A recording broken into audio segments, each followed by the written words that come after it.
I feel very called to become a member of the Catholic Church. Love the Catholic Church. It's just the best place to be. From the studios of EWTN, this is Open Line.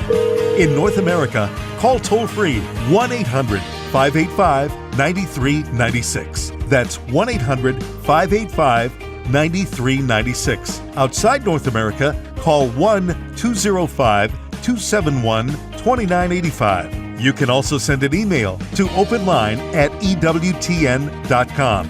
Hey, tremendous Tuesday to each and every one of you. Thanks so much for taking a little time out of your week to join us here on Open Line Tuesday. We talk the life issues here on Open Line Tuesday, and January, no finer month than to talk about the sanctity of human life than the month of January here in the United States. If you've got a question for our unmistakable hostess, Barbara McGuigan, the number's 1-800-585-9396. That's toll-free anywhere in North America. 1-800-585-9396. If you're outside the United States and Canada, your number is 1-205-271-2985. And we'll put you straight to the front of the line at 1-205-271-2985. You can email your questions. Send an email to openline@ewtn.com. Or you can text your question to Barbara. She is a granny that has taken a flying leap into the 21st century, and you can text your question. Text the letters EWTN to 55000. Wait for a response. Type your first name and your question. Message and data rates may apply. I'm Jack Williams. The lovely and talented Elena Rodriguez produces the program. Your call screeners, Mr. Matt Gubensky and Jeff Burson. Nice person is taking care of all of our social media needs here during Open Line. Our hostess, she is every single Tuesday. Well, except when she's not here. That's Barbara McGuigan. Barbara, how are you? Well, you we're on a storm watch. You're here today, right? Yes, I am. It never rains in Southern California. Listen, that's what they said. Jose Feliciano told me that, I believe. What cracks me up is we're supposed to get 3/4 of an inch.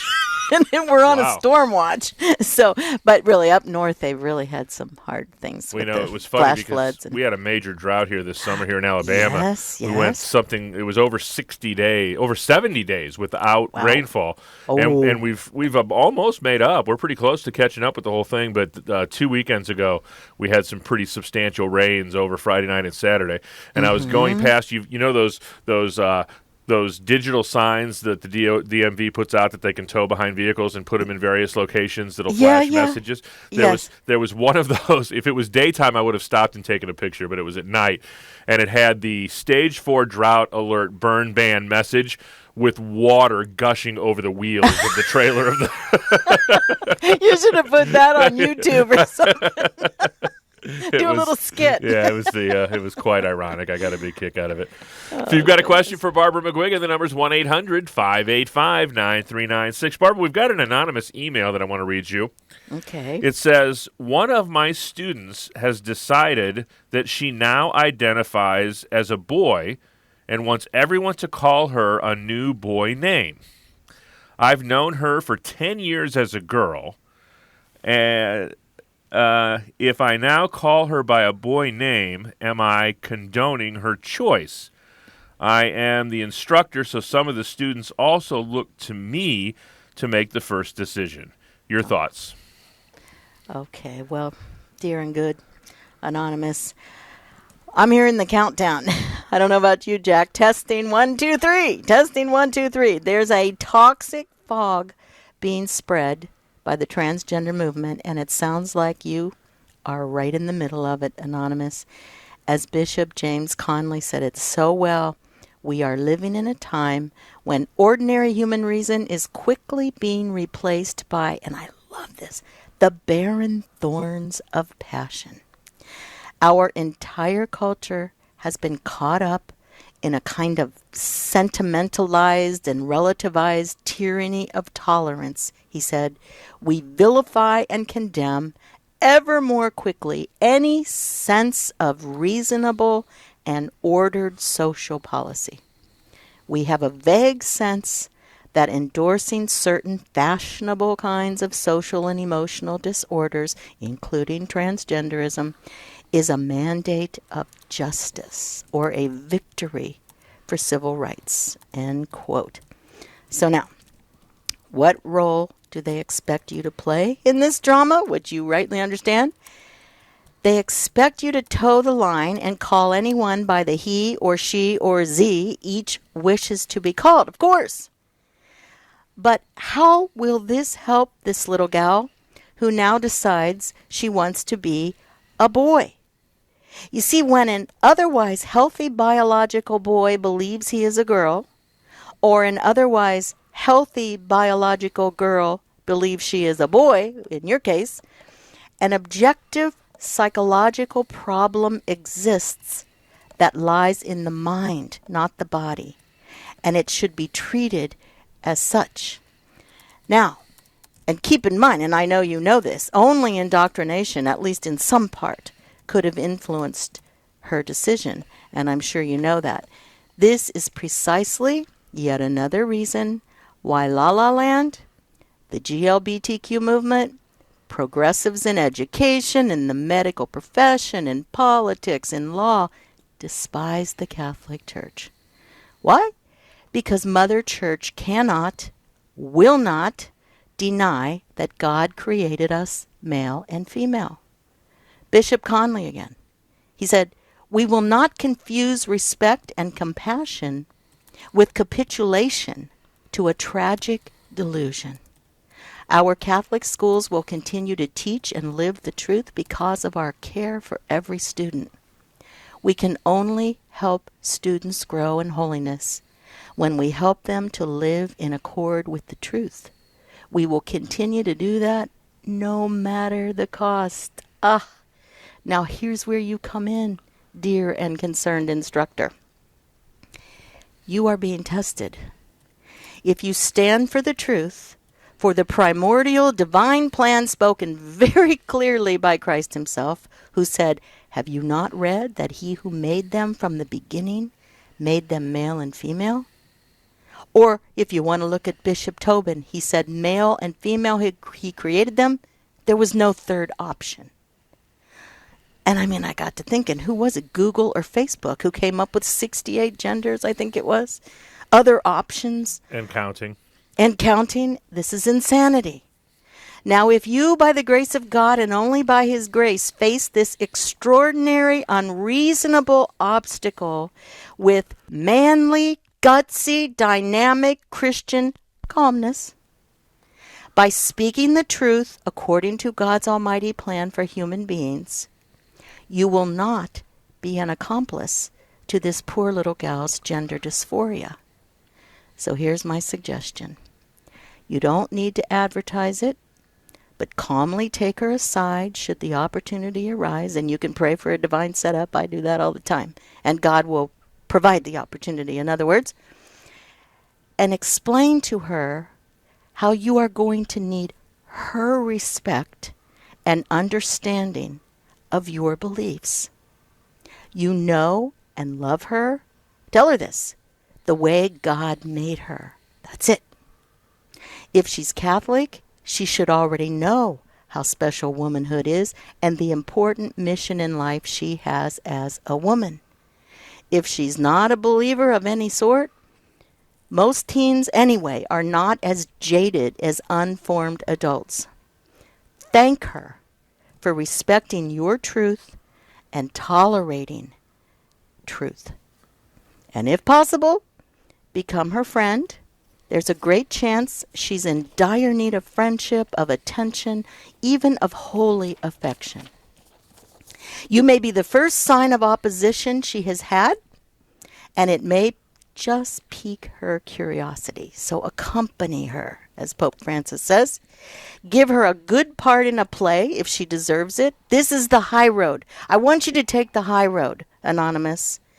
Cooperating with her name change, and hopefully nothing more, would be giving tacit approval to her confused thinking, and that's taking the low road. And one last thing, you need to expect persecution. Expect to be called a far-right lunatic, closed-minded, rigid, unsympathetic to someone's choice, and surely lacking compassion in the best case. or a full-on bigot guilty of a hate crime in the worst case. To be sure, there will be those people of goodwill inside and outside the church who will tell you to keep your mouth shut, move on, you have too much to lose, including your family who may not support you either. St. Thomas More was up against the same talk, albeit for different reasons, which is not all bad. After all, he was canonized a saint. Know that you will not be alone, especially in the future, until we get all these ideological and cultural changes, which, by the way, are deeply rooted in Marxism and neo-Marxism due to radical feminist movements in the sexual revolution, until we get this ideological and cultural changes reversed.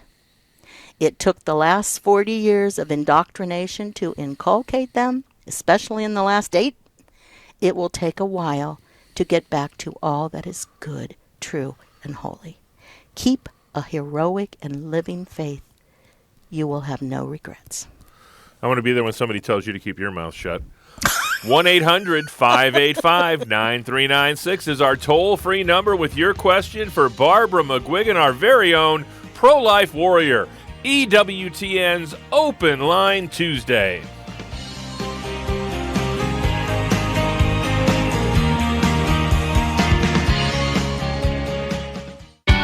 More to Life with Dr. Greg and Lisa Popcak. More to Life is about living the Catholic difference in our marriages, our families, the way we approach life in general. It's about celebrating life and our Catholic faith and discovering all the ways God wants to bless us and help us be a blessing to others. More to Life with Dr. Greg and Lisa Popcak. Weekdays, 10 a.m. Eastern on EWTN Radio. Podcasts of Open Line are available within 24 hours of live broadcast. Go to EWTN.com and click on Multimedia. It's time for your favorite EWTN program, but there's no radio? No problem. Download the EWTN app at EWTN.com/mobile and enjoy on-demand live streams of your favorite EWTN radio and TV shows right now. 60 on 10 with Monsignor Charles Pope. The third commandment, remember to keep holy the Sabbath day. You know, of all the commandments, it might seem that we would get this one right. After all, it commands us to rest one day. But so often we're off to our own pursuits. God asks us to take one day to stop, reflect, rejoice, spend time with Him and with our family. But so often we're running everywhere else. It's also a day for worship. The book of Leviticus says, 6 days work shall be done, but on the 7th day is a Sabbath of solemn rest and a holy convocation. You shall do no work. It is the Sabbath of the Lord. And the book of Hebrews says that we should not neglect to meet together, as is a habit of some. And so again, we're asked by God to spend time reflecting and worshiping, and likewise spend time with our family. The third commandment, remember to keep holy the Sabbath day. EWTN. Live truth. Live Catholic. This is Bishop Paul Bradley of the Diocese of Kalamazoo, Michigan. Hi, this is Tim Staples from Catholic Answers Live. This is Father John Riccardo. Thanks for listening to the EWTN Global Catholic Radio Network. This is Open Line on the EWTN Global Catholic Radio Network. If you have a question or comment, call 1-800-585-9396. Outside North America, call 1-205-271-2985 or send an email to openline@ewtn.com. 1-800-585-9396 is our toll-free number. Toll-free anywhere in the United States and Canada. 1-800-585-9396. A couple of lines open. Grab those while you can. Our leadoff hitter today is Mike in the great state of Michigan. He's listening to Ave Maria Radio. Mike, you're on with Barbara McGuigan. Hi, Mike. Barbara. Hi there. I want to just make the comment that this is the 100th anniversary of Our Lady of Fatima. And she made the statement that many nations would be annihilated. And I believe she was talking about what we are going through today. I think she was talking about the annihilation of purity, the annihilation of virtue, the annihilation of reasoning. And if you remember last year when President Obama issued his so-called, whatever we want to call it, bathroom directive, that came down on May 13th last year. Gosh, I didn't connect that.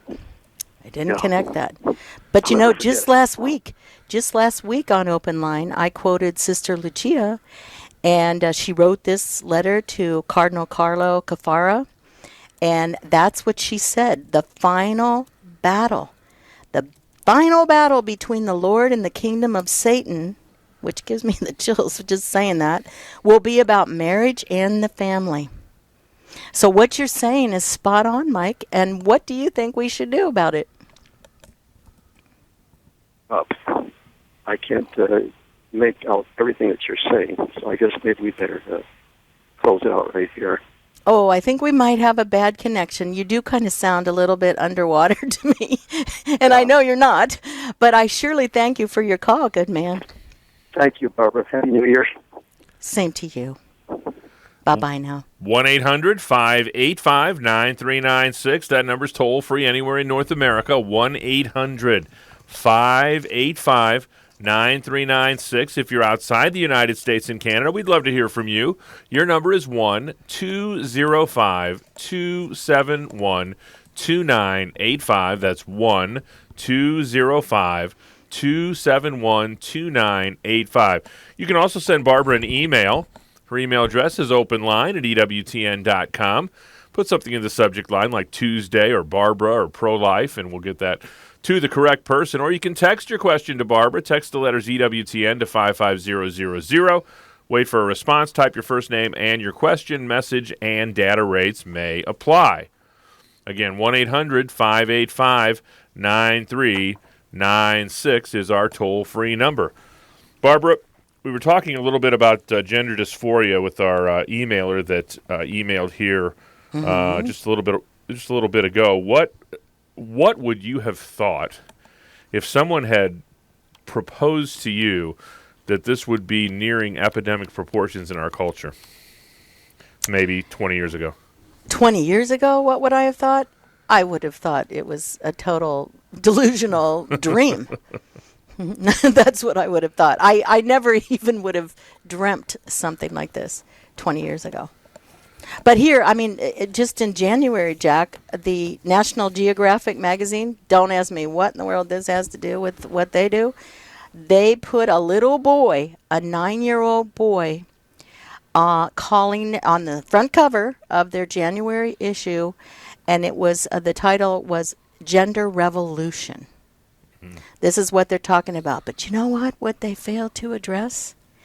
The 41% of the transgender population who will at some point attempt suicide. We've talked about this on Open Line before. Even when they are affirmed, accepted, loved, transgender individuals attempt suicide. What does that tell us? That the issues they struggle with run much, much deeper than a change in gender identity can rectify.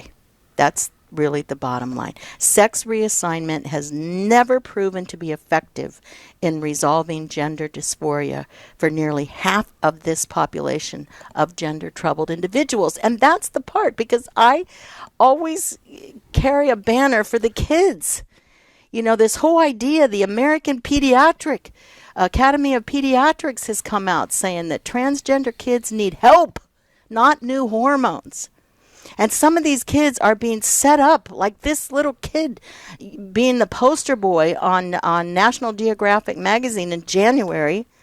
You know, it's just unfair to children that we are saying, after a review of 100 research findings, concludes that sex changes are not effective, and many transgender people after surgery remain traumatized to the point of suicide. I mean, come on. People in this culture, many people, not all, certainly, thanks be to God, but they will not face facts. You know, all they want is their opinion. And we all have a right to our opinion, but we don't have a right to our own facts. Okay, so there, I'll get off my soapbox and get back down again. But the whole thing is, Jack, it's unfair to these kids. 1-800-585-9396 is our toll-free number. Michelle's in Chillicothe, Ohio, listening to EWTN Radio. Michelle, you're on with Barbara McGuigan. Hi, Michelle. Hi, Barbara. How are you? I'm fine, thank you. How about you? Pretty good. My question is, with the access to the Internet and all the pornography that is on there, do you think that has any effect on maybe some of these young people questioning their sexual orientation? If they are looking at pornography, it would have an effect on them. It would absolutely have an effect on them. And what is this is diabolical. This is a diabolical influence. I remember reading Monsignor Pope, whom I love, and I just have so much respect for him. He said that there are 3 characteristics of diabolical influence: love of nudity, violence, and division. And he breaks it all down, and he talks about how they are manifest in our modern world. It affects everything. These 3 things. And look at oh my goodness, I put the Golden Globes on and I could not believe the disgustingly immodest dress of so many of these little starlets and how young they were, but this is the culture in love with nudity. So yes, I agree with you. I do think it affects their sexual confusion. Absolutely. Okay, well, thank you very much. Thank you, Michelle. We appreciate the phone call. 1-800-585-9396. If you get a busy signal, keep trying. We'll get to as many folks as we can. Next stop is Dearborn, Michigan. Paul's in Dearborn, listening on Ave Maria Radio. Paul, you're on with Barbara McGuigan. Hi, Paul. Hello, Hi. I would like to thank you. You did an eloquent response to the anonymous email that came in with the man with transgenderism. I just wanted to comment that what I use is I tell people, if someone were to come up to you and say, I'm a tree hugger, I love trees, you would immediately tell everyone, hey, this person needs some psychological help right away. You are not a tree. You don't have sex with trees. You're crazy. But it's an act of love to tell them that that's not what they're created as. And you can use numbers of it. You can use any type of examples. You're changing your makeup of how you were made. But anyhow, my question has to deal with the Supreme Court of the United States and what they're doing. If a state or states' rights decides to have amendments to their constitution, let's say we want this pro-life law, we want this law, we want this law, we want this law, they're playing an attorney game. Of large amounts of money are being invested in, and the Supreme Court will come in with the ace trump card and say, forget it. We rule, we decide, and we're just going to respect whatever we have ruled. So we're under a moral dictatorship.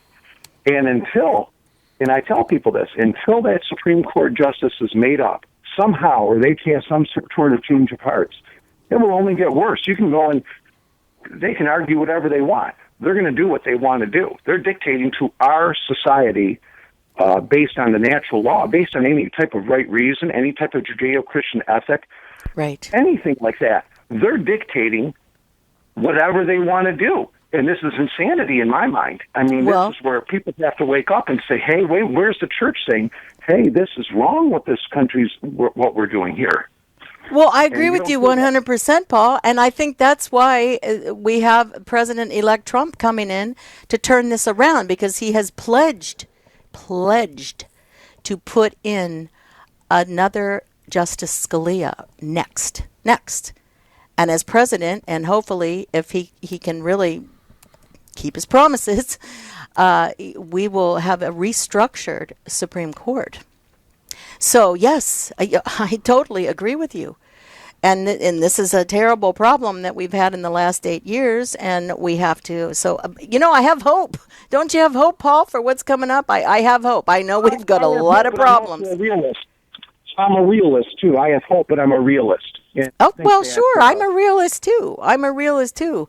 But I think we need to have hope that something good happened in this last election. I mean, we have a whole half of the country who is still up in arms about it. Something happened. Significantly happened. 1-800-585-9396. Open Line Tuesday with our own pro-life warrior, Barbara McGuigan.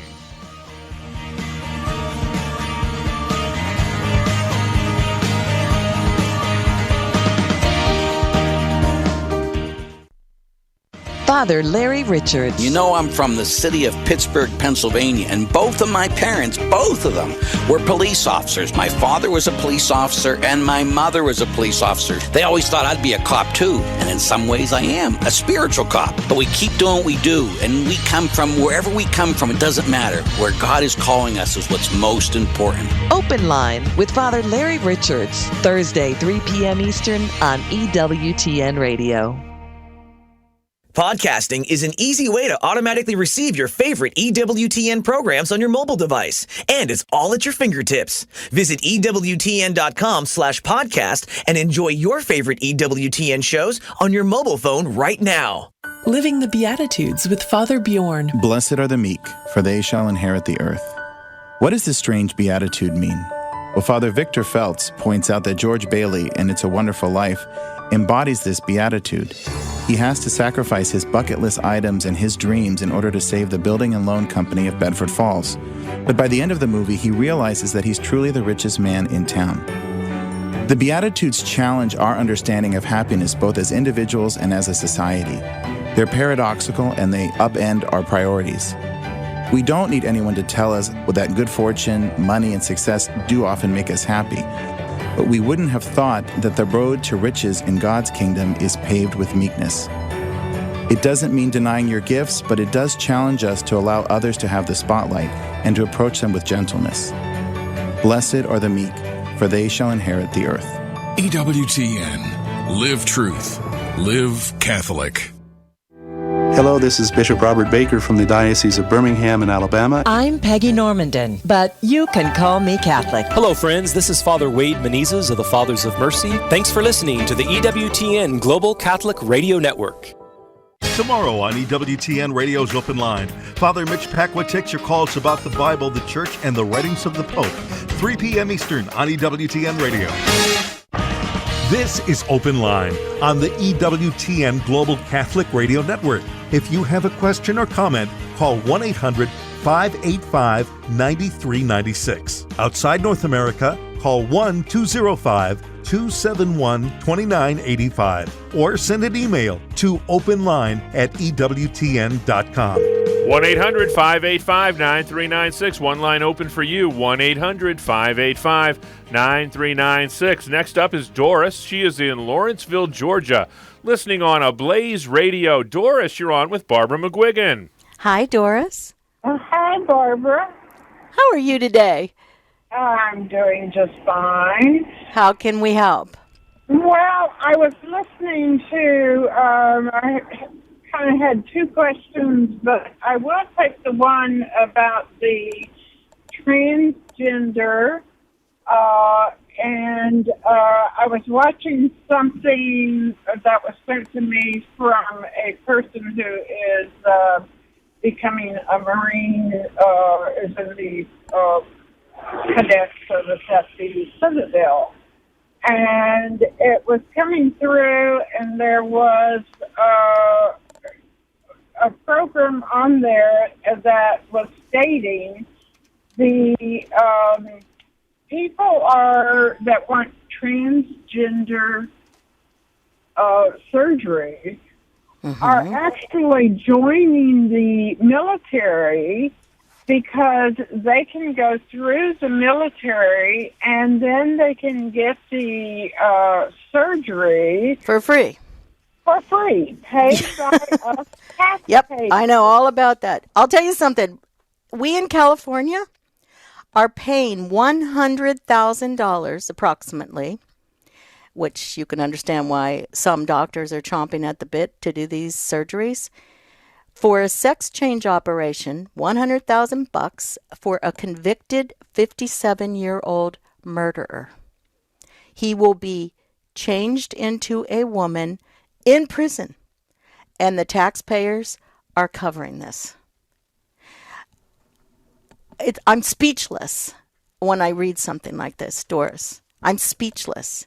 And but you know what? It's so sad, because if you followed them home, depending on their age, if they're children and you follow them home, I follow a former transgender by the name of Walt Heyer. Are you familiar, Doris, with Walt Heyer, Heyer? No, I'm not. Okay. He has written incredible things on public discourse, and he's picked up by Crisis Magazine sometimes. But he's the one that wrote this, how this 9-year-old boy is spreading a contagion of mass delusion. But you see, there's a lot behind this. There is so much behind this. And this is what we have to face, we have to recognize, because if you take this whole change of sexes, because the bottom line is human sexuality is an objective biological binary trait. We're either XY or XX. They are genetic markers of health. They're not genetic markers of a disorder. But this culture has turned XY and XX into a disorder. And this is what we have to correct. So I would say the best way to try to deal with this is to give the truth, as it always is. Now, as St. Thomas Aquinas says, the first response to truth is anger. You might really tick people off by giving this information. But the norm for human design is to be conceived either as a male or a female. And God had a purpose. He's got a purpose and a plan with everything. And that purpose, the obvious purpose, is reproduction and flourishing of our species. This is self-evident. You don't have to be a brain surgeon to figure this out. So study this. Read Walt Heyer. Put that into your search, Walt Heyer, and you will read about it, because he was dressed by his grandma. She would make gowns for him to wear. Honest to Pete, my question is, where was his dad? Where was his mom? And I mean, I'm sure, I'm not judging. I mean, I would say probably that his grandma thought she was making him happy. And he doesn't judge them either. But my questions would be to Walt, can you put into words the pain you felt? And now do you see the cause of the pain? We always have to follow someone home to understand where the pain started, how it started, why it started. If it's a young child, I'm saying. As an adult, God only knows. Where was your father? How stable was your mother? How stable was your grandmother? Did you ever experience a male role model for those little girls who want to be men, to attract men, maybe even? It's sad. It's crushingly sad for these kids. So I don't know. I hope that helps. I hear what you're saying, Doris. It's a real conundrum. God bless you, Doris. We appreciate the phone call. That opens up a line for you at 1-800-585-9396. Toll free anywhere in North America. 1-800-585-9396. Next stop, Columbus, Ohio. Julia's in Columbus, listening on St. Gabriel Radio. Julia, what's your question or comment today for Barbara? Hi, Julia. Hello, Barbara. I'm glad to hear your program. It encourages me very much. Good. And I noticed the beautiful hope that has come to me as well since Mr. Trump was voted in, and all of his promises are wonderful. And I realize he is a man, and he has a big challenge ahead. Yes. He can't do it alone. And I'm asking every Christian that can hear my voice or has any understanding that we will all pray. That's the only way he can get through this, because of the opposition and because it's just not easy to do, etc. You know what I'm saying? I certainly do, and I think you're very wise. See, when you know who God is and who you are, his child, right? You know what he expects of you. It's a beautiful thing, because then you have wisdom. You know God, you know wisdom. And so what you're saying is beautiful. It really is beautiful. And we have to turn things around. A gentleman earlier called, and I agree with him wholeheartedly, that the Supreme Court, especially in the same-sex marriage decision that they made, it rejects natural law, and it will provoke God's wrath. Goodness, you can't imagine some of the emails I'm getting about different visionaries who are seeing this whole country blowing up and everything else. Hopefully, God will. I think He gave us a reprieve. I'm hoping that He gave us a reprieve. That therein lies my hope. But I agree with you totally. When the court rejects God and His law, hey, sooner or later, we're going to get a repercussion from that. And I'm not one of gloom and doom. Trust me on that one. But as the gentleman said earlier, he's a realist. Yes, so am I. So what do? We speak the truth boldly, but always with charity. Always with charity. Yes, ma'am. Yeah. And thank you. One other point is that I'm praying for the whole country to turn back to God. Amen. And not just pray for Mr. Trump, but also that our whole country will turn back to God, because we have to support the good things once they get here. Yes, you are so right. I had to tear myself away from Senator Jeff Sessions of Alabama. Jack, you're aware of him. Oh, big yes. time, I bet, right? Oh, yes. He had his confirmation hearings today. I could hardly tear myself away because he was so good, and what he was being accused of. And even, I guess you had voters fraud, Jack, in Alabama. We got all kinds of stuff in Alabama. we got about a week's worth of shows worth of stuff going on in Alabama. But he was asked to be a part of this, which he was, to try to remedy it. And I guess many of the African Americans were up in arms but it was African Americans who were also asking to remedy it. But no one ever said that. They tried to make it look like he was somehow disparaging African Americans, and it was a whole African American group who was asking him to take this voter fraud on. So it's the little things. Sorry, Julia. What I see in all the way they twist everything that we do or don't do, then it's only God can bring through the total change that we need for the glory of God. Amen. You are so right, dear lady. You are so right on. Well, thank you so much. I thank you for your ministry, because it helps us all to, hey, wait a minute, wake up, and all that. Well, praise God for that, because you know how I always say all glory goes to God. I thoroughly believe that I am the most cracked vessel He has to use. And if I didn't have the Holy Spirit calling down the fire from above, if I didn't do that every time I got on the air, I would be just sunk, absolutely sunk. So, but we have to realize that this is important. We have to learn what we need to learn so that we can not preach, but teach to our own sphere of influence, whatever it may be. Whatever it may be. Starts with your kids, I would hope. And, it's just, at least, we just had a wonderful baptism of our 15th grandbaby. It was a beautiful, beautiful baptism this past Saturday. Father Luke, an Opus Dei priest, was the one who did the baptism, and we had a nice dinner thereafter. And it was so nice because we were all so thrilled about the baptism, and we were all talking about, the beauty of the sacramental life and the beauty of the Roman Catholic Church. And it was just a beautiful camaraderie of souls who were just exhilarated by the recent experience of our baby being baptized. I mean, really, it was just so wonderful and nice. And it all comes from formation. We've been formed in the one true church, bottom line.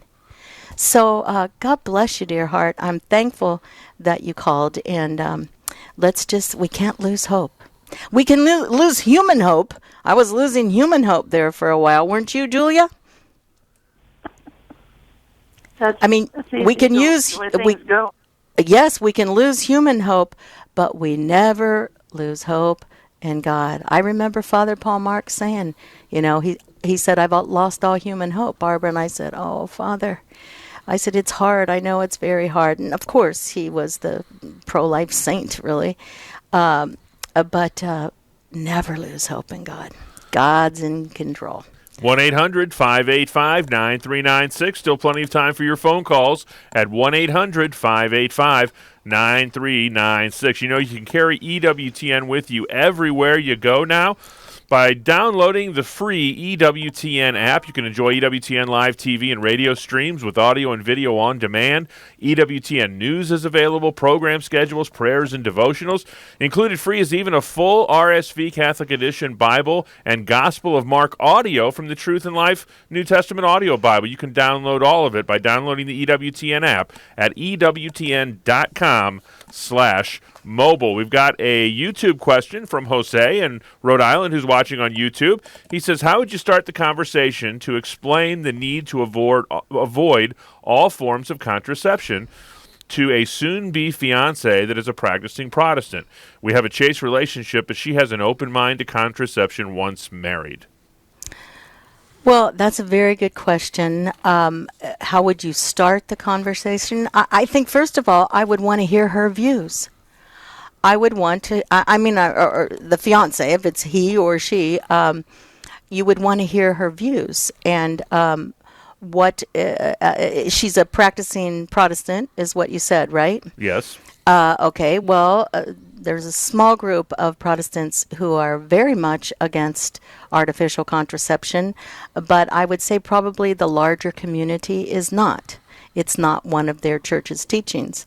So I admire this person for the chaste relationship, and I also admire the fact that he can, it's a he, huh? He can actually say that his fiancée has an open mind. That's beautiful. To contraception once married. And that's really, that's half the battle right there. That's half the battle right there, because there are women. Remember Tim Tebow? Remember him, Jack? And he was dating some beauty queen, and he thought that they really had a beautiful, warm, and loving relationship. But because he was a virgin, or is a virgin, and wanted to remain so until marriage, she dropped him like a cold potato, hot potato, whatever. She dropped him. And I said, Tim, head for the hills. Head for the hills on that one. So this is a beautiful question, a chaste relationship and an open mind to contraception once married. So then you find out, let her teach her. That's all it takes. Read Humani Vitae. It's beautiful. It is beautiful, and there are different books that explain it. If you need some kind of a tutorial to explain it, that it can be provided as well. Go on Human Life International. They have all the contraindications of birth control, just for one starting point. But I would I would focus on Humani Vitae, is what I would do. It's beautiful. It is beautiful that the transmission of life is a sacred gift given to us, a sacred gift. Children are a gift. And when I read in this morning's paper, I couldn't believe it. Parents save up, it says, the cost of raising a child rises 3% to $233,000. I thought, you don't get it. You people just don't get it. To put a cost on a soul, to put a price on a child is really sad. It's sad and disgusting, because you know what? God's not going to give you a gift and then say, see you later. See you later, kids. I'm not going to help you one single bit. You can't trust in my divine providence. Sorry. No. If God gives you children like he gave my parents 11, I watched him provide for my family. We had a few lean times, but overall, it was great. So, anyway, that would be my answer. Focus on Humani Vitae to start. Okay? 1-800-585-9396 is our toll-free number. 1-800-585-9396. That's the number Bob used. He's in Milwaukee, Wisconsin, listening to EWTN on WSFI in Antioch, Illinois. Bob, you're on with Barbara McGuigan. Hey, Bob. Hi, how are you? Fine, thanks. How can I help? I wanted to ask if maybe you would reconsider your.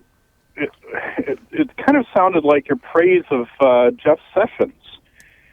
In 1986, your boy Ronald Reagan nominated him to the Supreme Court. Are you familiar with those hearings and the outcome?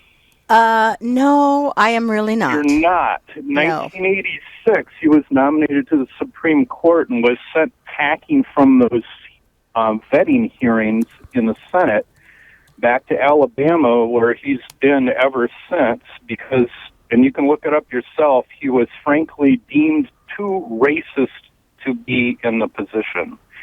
Well, So okay, let me just say we've this, got a Bob. president- We're running out of time, good man, so let me just say this quickly. That was 31 years ago. He's been a senator for 20. Jack, correct me if I'm wrong. I'm not an expert on Senator Jeff Sessions, but he has worked. If you listen to the confirmation hearings today, he had some very glorious praise for what he's done in the Senate so far. And then we come back to this. Okay, he failed at a certain point in time. Well, can you ever say you did or said anything 30 years ago? In 1986, for example, that you regret saying or doing? I mean, I would get, because we're all sinners, I would guess you, I would say yes to you, Bob, that we all have something that we regret saying or doing 30 years ago, or maybe 20 years ago, or even 10 years ago.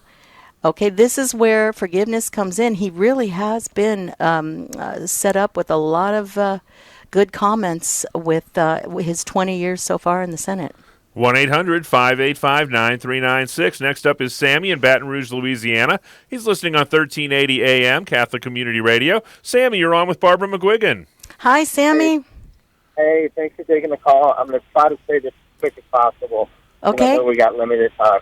Yes. So, my wish is that Planned Parenthood would be defunded, of course, through government standards. But if, as Catholics, I'm going to propose something, and then you can tell me how this would not work if it would not work. I've just never heard it brought up. Okay. So there's a very loose definition regarding life, like what life is and when it starts and so on. Sure. So there has to be some sort of definition for Planned Parenthood to accept patients in order to, terminate a pregnancy. So what my thought is that if the baby is referred to as a mass of cells and cancer is referred to as a mass of cells, could we not send pregnant cancer patients into Planned Parenthood not to remove the baby, but to remove a mass of cancer cells? And at a large rate, if people continue to go in and do this, Planned Parenthood would say, hey, this is not what we're doing, we've got to define it better, and then by defining it, it would pigeonhole them, and then we'd be able to better remove Planned Parenthood. I think I got most of what you said. It's kind of a bad connection here, but we believe that life begins at conception. The minute one sperm penetrates one egg, there is life. But that's not a convenient legal definition for them. That's not a convenient definition, because then they're taking life. I mean, that's why we have, what is that? The heartbeat bill. They're trying to, because, 18 to 24 days after conception, and now they've pushed it back a little bit earlier. I can't remember. I think it was something like 11 or 12 days after conception, they can now get a heartbeat.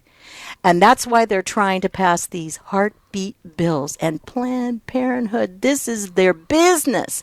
You're taking away their money stream when you start talking like this, Sammy. So we're working hard trying to get something, but they're not going to buy anything. If they're going to, my goodness, what did I just read? It was the most disgusting thing I think I have ever read in my life. The biotech firm, one of the firms, and this came about in the U.S. Senate Judiciary Committee, 2 gruesome purchases that they have proof of. this had to do with Planned Parenthood. $325 for the skin from an aborted baby with Down syndrome, brain from another aborted baby, and $120 for FedEx overnight priority delivery. When this came across my desk, so, bottom line, they were netting a $2,215 profit when it was all said and done. I mean, this is disgusting. But this is what they're all about, and they're trying. They're doing a dance. They are doing a dance now, trying to figure out what's going to happen to Planned Parenthood. But why should our taxpayer dollars give them 1 cent? Well, hopefully that will pass Congress, and we won't be giving them 1 cent. So thank you, Sammy, for calling in. Good man. 1-800-585-9396. Next up is Bob in Hamilton, Ontario. How am I doing? Hamilton, Ohio, listening on Sacred Heart Radio. Bob, you're on with Barbara McGuigan. Hey, Bob. Hi. I just wanted to clear up something the man was saying earlier about Jeff Sessions being nominated by Ronald Reagan to the Supreme Court. That's absolutely incorrect. Okay, good, Bob. I didn't know that. Yeah. Ronald Reagan nominated Anthony Kennedy, Robert Bork, Anthony Scalia, I remember him. And Sandra Day O'Connor. All were confirmed except for Robert Bork, but he never nominated Jeff Sessions. So I don't know what that guy was talking about. Yeah, I didn't either. Okay, well, see, I wouldn't know any better on that, and I'm thankful for the call because that makes a lot of sense. Sandra Day O'Connor was a bummer. She turned out to be a progressive in her own way. But boy, Justice Scalia, and too bad Robert Bork couldn't get confirmed. That was a travesty of justice right there. He's a great man. Well, thank you, Bob, for that info. I appreciate it. God bless you, Bob. We appreciate that phone call. And unfortunately, Bob is probably going to have to be our last call of the day. As always, Barbara, the time has just flown by far too quickly. I'd like to hear you say that, Who's Jack. Who's on the Good Fight Saturday? Oh, my goodness. We are pitching the Walk for Life on Saturday. And so we have Reverend Childress of Learn. He's the one that took over for Johnny Hunter. We have Eva Montaigne, the co-founder of the Walk for Life San Francisco. Well, West Coast, they call it. Reggie Littlejohn, the founder of Women's Rights Without Frontiers, all about the abortion in China. And a powerful testimony, and I haven't heard it yet, by Melissa Oden. So it's going to be a great good fight. 2 to 4 Eastern on EWTN Radio. On behalf of our host, Barbara McGuigan, producer Elena Rodriguez, call screener Matt Kabinski, and our social media manager, Jeff Burson, I'm Jack Williams. Thanks for tuning in. Back at it tomorrow with Father Mitch. Until then, God bless.